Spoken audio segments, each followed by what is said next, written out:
minel müminine ricalun sadaku ma ahadullah aleyh feminhum men gada nahbe ve minhum men yantazir. Allah Resuluna müminlerden söz veren baba yiğitler vardı ki, öyle yiğitler vardı ki, bunlar seve seve Uhud'da ölüme yürüdüler. Mesela bir İbn-i Cahş'ın durumunu düşünün. Allah Resulü'nün halasının çocuğu.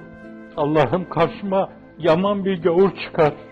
Ben onunla savaşayım, savaşmanın hakkını vereyim. Sonra beni şöyle budasın ağacı buduyor gibi elimi, kolumu, kellemi. Sonra kanlar içinde senin yanına geldiğimde bana sor. Niye bunu yaptın? Seni hoşnut etmek için diyeyim. Böyle yiğit oğlu yiğitler. Mus'ab İbni Umeyr'de, o da o ilk mürşit, ilk muallim.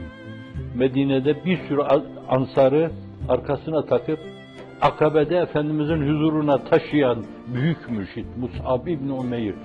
Mekke'de zengin bir ailenin yakışıklı çocuğu.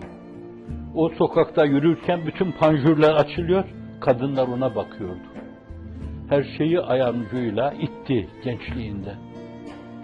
Uhud'da şehit olurken daha dünya zevki namına bir şey tadmamıştı. Hiçbir şey bilmiyordu. Böyle bir baba yiğit. O da orada budanmıştı.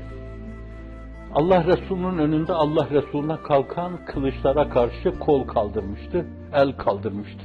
Ben birinden dinledim, kitapta görmedim ama bunları iki kolunu da kestiklerini kitaplarda gördüm. Allah Resulü'ne kalkan bir kılıca karşı kalkan yok, elinin kolunu kaldırıyor, kol gidiyor. Yerinden bir adım geriye çekilmiyor, bir kılıç kalkıyor, ona da bu kolunu kaldırıyor. Bir kılıç daha kalkarken ona da boynunu uzatıyor ve o esnada Allah Resulü sallallahu aleyhi ve sellem de korunmuş oluyor. O hoca efendiden dinlediğim şey şuydu, yüzü koyu kapanırken öyle yüzünü yere toprağa veriyor. Yanına yaklaşan birine Allah Resulü'nü arkada böyle bıraktın, Cenab-ı Hak bana sorarsa ne derim ben ona?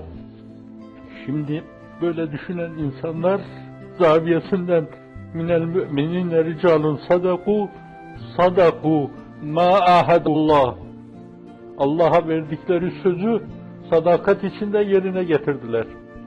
فَمِنْهُمْ مَنْ قَضَى نَحْبَهِ bazıları dediği şey tam oldu. Ölüme yürüdüler. Orada o 70 insan şehit oldu. Ama arada ne var? وَمِنْهُمْ مَنْ يَنْتَظِرْ bazıları da bize ne zaman sıra gelir acaba? Böyle şehadet şeyiyle kanatlanmak, uçmak ne zaman sıra gelir? Çünkü ölümüne söz vermişlerdi.